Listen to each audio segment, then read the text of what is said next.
이 오늘 말씀의 핵심 구절을 하나 뽑으라면 아마 많은 사람이 네가 나를 사랑하느냐 이 질문을 뽑을지 모릅니다. 근데 저는 19절을 뽑겠습니다. 이 말씀을 하시면 베드로가 어떠한 죽음으로 하나님께 영광 돌릴 것을 가르치심이라라, 이 말씀을 하시고 베드로에게 이르시되 나를 따르라 하시니, 예수께서는 베드로에게 어떻게 죽게 될 것을 얘기하십니다. 그리고 나를 따르라.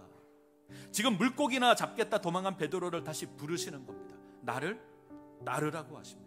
오늘 우리에게 주어지는 하나님의 말씀입니다. 오늘을 살고 있는 나에게 주어지는 말씀입니다. 창신교회를, 제일교회를 향해서 하나님 하시는 말씀입니다. 어쩌면 사명을 잃어버리고, 어쩌면 머뭇거리고 있고, 어쩌면 주저앉아 있는 우리에게 하시는 말씀이 이 말씀입니다. 설교를 시작하면서 왜 베드로 이야기를 요한이 기록했을까? 자, 사명을 감당하라, 나를 따르라, 이것 위해서 기록을 했을 겁니다. 근데 한 가지 기억해야 될 게 있습니다.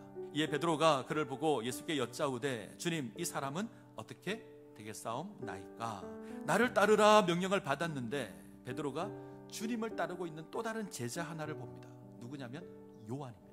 예수님, 이 제자는 어떻게 되겠습니까? 예수님, 저는 주님의 일을 하다가 팔을 벌려 죽을 건데, 십자가에서 죽을 건데 이 제자는 어떻습니까? 왜 궁금했을까?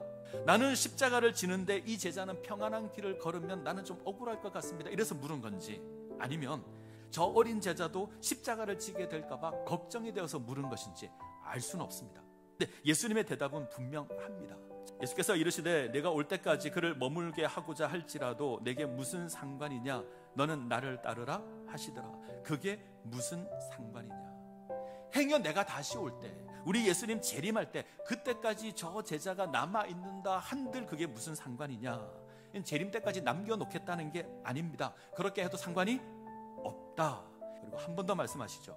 나를 따르라. 하나님의 부르심은 사람마다 다릅니다. 어떤 사람은 베드로처럼 사용하실 겁니다. 어떤 사람은 요한처럼 사용을 하십니다. 어떤 사람은 바울처럼 쓰기도 합니다. 근데 이것으로 우열을 따지면 안 됩니다. 하나님의 부르심은 그런 것으로 판단할 수 없습니다. 열정적인 삶을 살다가 거꾸로 된 십자가에 달려 하나님의 영광을 드러낸 베드로가 있습니다. 예수님을 핍박하고 예수 믿는 자를 잡아다가 죽였던, 그런데 예수 믿고 복음을 전했던 바울도 있습니다. 어쩌면 사도 요한처럼 오래 살면서 복음을 증거할 수도 있습니다. 왜 나보다 저 사람이 먼저 되는가? 내가 훨씬 더 많이 일을 하는데 왜 저 사람이 대접을 받는가? 왜 나는 하는 일이 잘 안 되고 저 사람은 잘 되는가? 아무 상관없는 겁니다. 설사 주님이 그 사람을 남겨둔다고 해도 아무 상관이 없습니다. 그거 중요한 것 아닙니다. 중요한 건 지금 주님 나를 따르라고 하시고요, 나는 그 주님의 명령에 순종하여서 그 주님을 따르면 됩니다. 지금 내 손에 복음을 전할 준비가 되어 있는 게 아니라 내 손에 금을 들고 있다면 내려놓아야 합니다. 나를 따르라는 주님의 명령에 순종하셔서 그것으로 하나님께 영광 돌리실 것을 간절히 소원합니다.